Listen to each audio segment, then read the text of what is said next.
this is my first YouTube video. So any suggestions on it, please put it down below. And if you like it, just punch it with a thumbs up right there. And please don't forget to subscribe, okay? I'm doing this because I've been in the car business for approximately 30 years. And I've had nieces and nephews ask me all the time, what you need to buy a car, what to look for. And I've always given them suggestions. So I figured I want to put this out there to those who have questions about wanting to buy a car and what to look for. So hope you enjoy the video, and I'm going to make it very simple for you. It's going to be in steps. Without further ado, let's get into it. Step 1, how much money you have to spend on a car. Don't go out there looking for a car and not knowing how much you have. You're going to be all over the board, and you're going to be confused because the prices are going to be all over. If you set yourself a budget, you basically narrow down what you're looking for. It's going to make it a lot easier for you. Okay. Step 2, finding a car. There's a lot of sites out there. When I was younger, I had to look through the newspaper, flip through the paper, look for the want ads, looking for cars. It was terrible.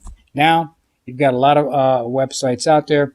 There's a couple out there that I like personally, and I can't really say the names, but there's some out there that will tell you if it's a one owner, if the car's been in accidents, if they've got if it's been for personal use or it's been a taxi or anything like that. And also, we'll give you service records. This is very important. You want to make sure that this vehicle's got a service records. The more service records, the better this car has been maintained. Okay, so that's step 2. Now, you found the vehicle. Let's go to step 3. Step 3 is finding 2 or 3 other cars like the car you're looking for. Why? Step 3 is going to be used in the negotiating down the later steps. Okay, so find 2 or 3 cars similar to yours, probably priced better with the same mileage. Okay, because you're going to use this for negotiating with the dealer in the later steps. Okay, so let's go to step 4. Now we go to the dealer. Okay, we find the car in the dealer's lot. We're going to walk around it. That's the first thing you do. You're going to walk around the car. Why? You want to check for scratches, dents, any major damages on the body of the car. This will tell you if the car's in great shape or if it's not in great shape. You're looking at the different panels, the 2 doors side by side. Look at the panels and see if the color of the paint is different.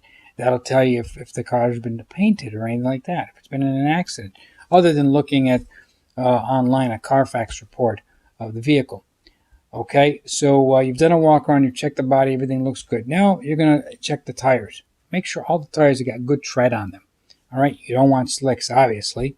So you want good tread on the tire. And second thing is you want all the tires to be the same. You don't want them to be different tires because that's not good. Okay, so let's check the windows now. Before we go into the car, we're going to check the windows of the car. All the windows of the car, if there's any chips, cracks, anything like that on the windows, check it out. Put in your little notebook to talk to the dealer later about that. So you've checked the windows, everything looks fine. The last thing before you get in the car is look under the car. I know you're not a mechanic, but you know what? It's a good thing to look underneath to see anything's hanging down. If there's any leak of any oil or anything, look underneath the car because it's been parked there for a second. Okay? Now that you've done that, we're going to go to step 5. Okay? Step 5 is getting into the car and starting it up. Okay? So the first thing we do before we get into the car, we have to unlock it. Okay? So make sure when you press the remote control, press it once, opens the driver's side door, press it twice, and it will open all the doors. Make sure the remote control works. Make sure the trunk works on that remote control also. Okay? So do check the remote control. Now that you've done that, you open the door, get in the car. Let's start the car. Start the car and keep it running. Okay? You want to look at the dash. You want to make sure that there's no lights on the dash.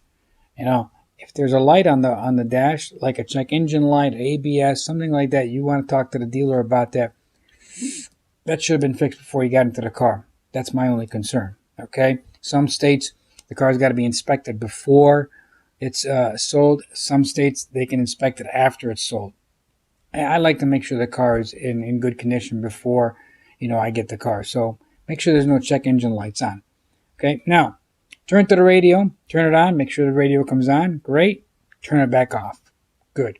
Go to the air conditioning. Turn the air conditioning on.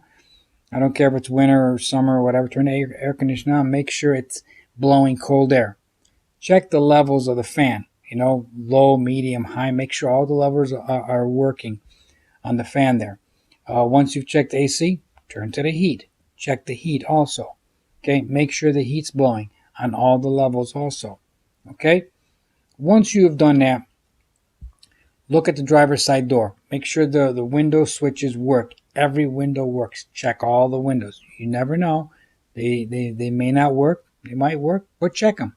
Nevertheless, check to unlock the door and lock the door. Make sure that works from the driver's side. Once you've checked that, okay, hop into the back seat. Get out of the car, hop in the back seat. Check the switch in the back seat.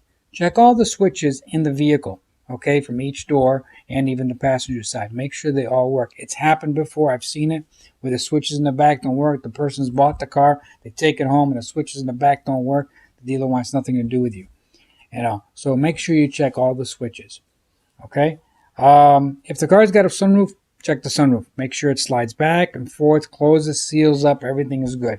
Once you've done this, that's great. Okay, now you're going to go on to step 6, asking the dealer to take the car for a test drive. Okay, you have to take the car for a test drive. Hopefully you've got somebody with you. If not, the dealer should go with you. If he doesn't, get in the car and take it for a test spin. You're going to put the car into reverse and drive. Okay, back and forth, like shift it back and forth, and listen carefully to the vehicle. Make sure you don't hear a large clunk. Okay, that's not a good thing. The shifting between reverse and drive and neutral should be smooth, a smooth transition. Okay, there shouldn't be major clunking around. That's a bad sign.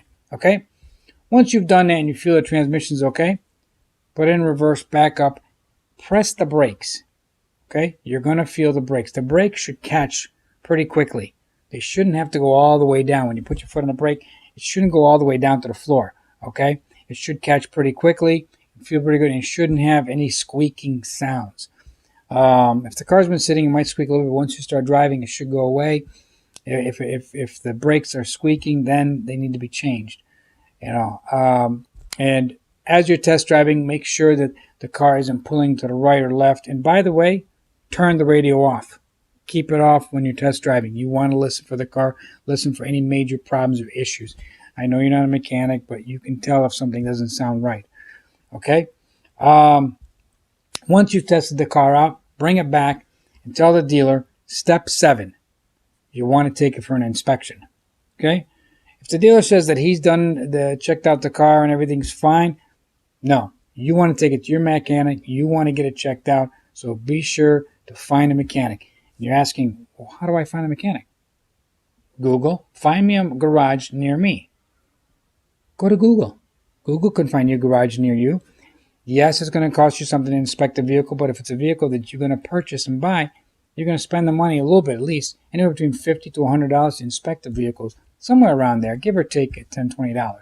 Okay, but you need the car inspected. When the car is being inspected at the shop, I myself take it to one of my mechanics to get it looked at. But once the car is at the shop, go have lunch. It's going to take probably a half hour, maybe an hour to get the car completely checked out. Okay, when you get back, they should give you a report. Anything that's wrong with the vehicle, you can use that to negotiate with the dealer. If there's nothing wrong with the car and everything is great, that's fantastic. And you can still negotiate with the dealer. Okay? So, we basically have checked the car out. Everything looks fine. You've taken your notes. You found the things you want to ask the dealer to fix for you. And you are ready to go.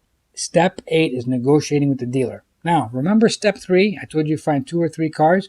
Well, this is where step 3 takes place. Okay, you get those 2 or 3 other cars because you're going to basically put this in the mix here to negotiate with the dealer.